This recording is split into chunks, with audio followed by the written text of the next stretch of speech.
Hi, good morning or good day, whenever you're going to watch this. I was drawn, well, actually, I keep getting pushed by spirit to go deeper into this topic because it really is in the field at the moment, I feel, and I wanted to give you a little homework to do or a little task of the day or task of the week. The theme, which is coming up very, very strong, and we worked in it on the weekend in the webinar, is frigidity. And then if you did the webinar, I'd invite you to keep repeating it. Repeat, repeat, repeat. I keep getting that from Spirit. Or do it yourself at home or get somebody to support you. This topic is so ingrained through the ancestral lines from different sexual trauma, sexual abuse. You may have taken it on from your mom when you're in the womb. You may have taken it on at conception from your dad or your mom around that period. So frigidity is not only about intimacy or sexuality. It's about every area of your life where you feel like you're not going to move, or you feel frozen, or you feel blocked or resisting. It's about creating, because intimacy or creation or kundalini is about creation and manifestation. And that is what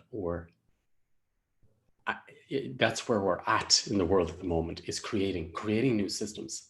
So I would like you to make it conscious, or invite you to make it conscious in your life. Where is frigidity affecting you in your daily life or in your intimacy or in any aspect of your life? Now, it could come up in a few ways. It could come up, okay, go back to the basic sexuality. It could come up where you're resisting really being intimate with yourself or a partner. Or it could come up the polar opposite. It could come up saying, I'm going to go for it. I'm going to break through it. I'm going to really go for it and go all out there. And then you go to the extreme of being frigid. And that is also damaging in the system, because that's not connected to self. So you're going over your limits, over your boundaries, but it's not in flow with creation. So you could be extreme in going out there to create something, but you're not doing it in flow. You're doing it in a destructive way, because you're being self-destructive to yourself and you're self-destructive to the people around you. So you're pushing people over limits, over boundaries, guilt, shame.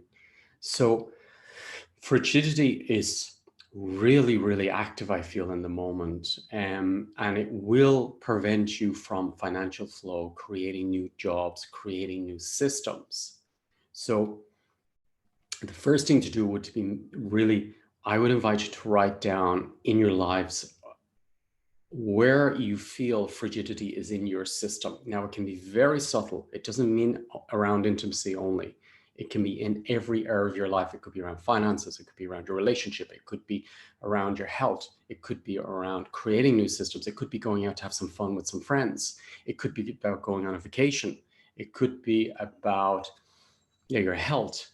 On all levels, where is frigidity in the system? Because if you're not connecting to that part, you're not in flow, you're not in creation, and you're not in the joy of life and how creative and fun and abundant it can be. So the polarities are imploding in the world at the moment.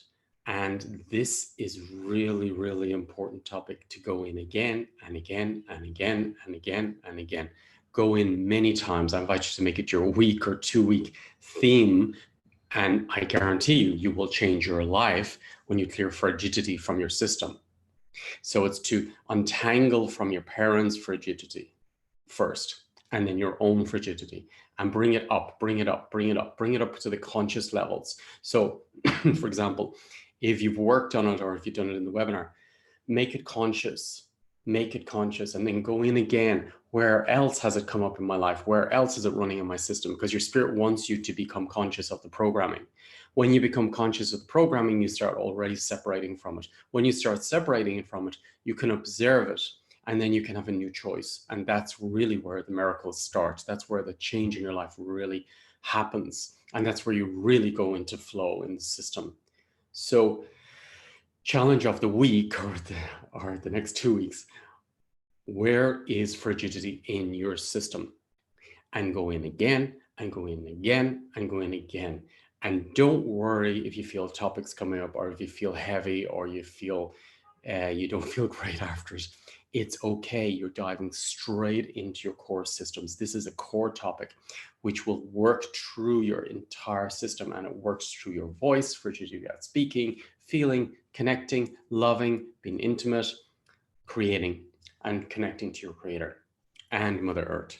So it's like all the systems are affected by frigidity. So it's really a huge gift to transform it. If you've been part of the webinar, don't worry if you feel heavy after it, you feel anxious. These are really, really heavy topics that we're working on transforming.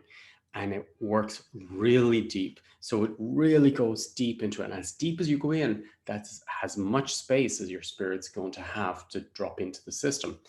It clears it on a core level and then starts bringing it up to the outside. So it may feel like, I was going to say a shitstorm. It may feel like there's a lot going on, but actually if you dive deep, you'll feel stillness and you feel wholeness and you feel creation. And then it starts with that new choice and becoming conscious of where it is in your system. It simply clears. So go in again if you've done the webinars. If you haven't done the webinars, I really would recommend you to get somebody to support you and take a look into it, because there's a lot of control in the system about not going there. Do it yourself as well at home. Make it conscious and make a list of questions. Ask yourself, where is frigidity in my system? Where is it in my relationship? Where is it in my career? Where is it in my health? Where is it in my finances? Where is it in my health? Look, where is it in my voice? Where is it in my eyesight? Where is it in my hearing? Where is it in my channel? So ask questions. You will get the answers. The first thing that pops up usually is it, and write it down, make it conscious. And then as it becomes more up, then you can watch it, observe it in your life where it's playing out. And then once you're an observer of it, you're going back into self. And then you can make a new choice and say, okay, I'm not that program anymore. It's a program. And then you start living and flowing in life again.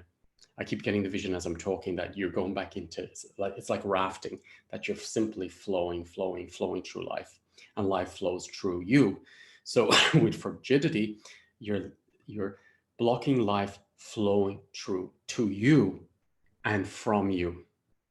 It's like you're putting the brakes on. So it's this back and forth, back and forth, back and forth. This is frigidity in the system. So yeah, enjoy it. It's a really big gift. You're not a victim of it. You're a creator. You're stronger now that you have this information, and you're going to be much stronger. And each time you find one, see it like a treasure hunt, celebrate it. I always see my life like a treasure hunt, and they're the keys. So I'm going to start looking, where's frigidity in my life, in my system. And then I say, yes, I got it. Celebrate it, celebrate it. Yes, I got that. And then observe it, keep observing it on a conscious level, see where it is in the system, and then make a new choice. And then it's done. And you feel that part of your spirit that was in the womb that couldn't come down can come in then. That's so beautiful. When the spirit is in the womb or trying to come into the womb, but your mom's frigidity, for example, was blocking your spirit. It's like putting the brakes onto your spirit, that part of you that really trusts flow and connection and love and the universe, and it has the brakes on. And then suddenly when you clear it, it's like, and you can birth yourself in a brand new way, and it comes in, and then you can share it with your parents, ancestors, the ancestors back to you, and then with your child or children, and with all around you. And you'll find that you land, you arrive, and you honor yourself as a creator. Have a beautiful, beautiful experience of discovering yourself more. And anything else coming up, I'll let you know. Okay. As I say, and the work, just on the work that I do, you can get in the free webinars, whatever. It goes deep into the system and brings up system information. Now, at the moment, there's a huge ability at the moment to clear topics I know I spent sometimes a year working on. I can see them clearing in 4 or 5 minutes in the webinars. So it's very, very important to bring gratitude into your system. Not about me, I'm saying about yourself. Gratitude that your soul is strong enough and that source and creation is supporting us to clear these topics. You are not a victim, and entitlement doesn't work in a system. Gratitude works. Entitlement does not work. You're doing the work. You're finding the topics. You're creating the topics, and you are the creator yourself. Okay. I'm simply sharing keys with you, or whoever's working with you is sharing keys with you. You're doing the work. It may seem passive, but you're doing the work, and it's your responsibility. So dive in, celebrate. I know when if I don't feel good, if I know it's topics coming up after I do some work or someone works for me, it's just a detox. It's cleaning it from the cells and the emotional body and all the subtle bodies. So it's like dark clouds leaving my system. And then I know in a couple of days, it's just going to, that's how much space I have. So it's never, and also a key, lose the word hope, lose the word I'll check it, lose the word let's wait and see, lose the word there was another one as well that came up. I lost it. So yeah, be aware of the words. There's a very strong power in the words. If I feel something coming up and it's heavy and dense, I say, wow, I'm so grateful because that's what I've cleared from my core, and it's coming up and that's celebrating. That's amazing. And when I go in that intention, the energy just moves faster. Oh yeah, this is it. I never will say it's back again. I will never say those words. It's back again. It's the same topic. It's back again. It's never the same topic. The same theme on a different frequency. It's on a different frequency. It's gone deeper in because now you can handle to go deeper in. There's topics I worked on 30 years ago, and it's gone into a deeper layer of that. So I celebrate it. I never go in with the information saying, oh, I haven't cleared it yet. All that work I did is not useful. No, all the work helped me get to the point where I can handle to go deeper. And that's what the system is doing. It's helping you to go deeper, and it will only open up what you can handle. So it means that you're strong enough to go deeper into that topic on a deeper level. So it's never the same. This is really important information, okay? Otherwise you block the system. So keep that gratitude in the system, keep the intention that I'm going deeper in, but I'm also going deeper up. I'm raising my frequency. Have a beautiful day, and thank you. And yeah, the webinar was really intense the weekend, really deep. I think the deepest I've been supported to do, because we're ready, okay? And you may have the part of jumping out if you watched it, or even the morning meditation, evening meditation. I would invite you to go deeper and deeper and deeper, even watch it for a few weeks or months. It's really strong, and it's really going to go deep into your system and open up space for you to be intimate and celebrate intimacy with yourself as a creator. And that Kundalini energy of creation is in your heart, and then we start creating new systems. So frigidity. Have a beautiful day. Thank you.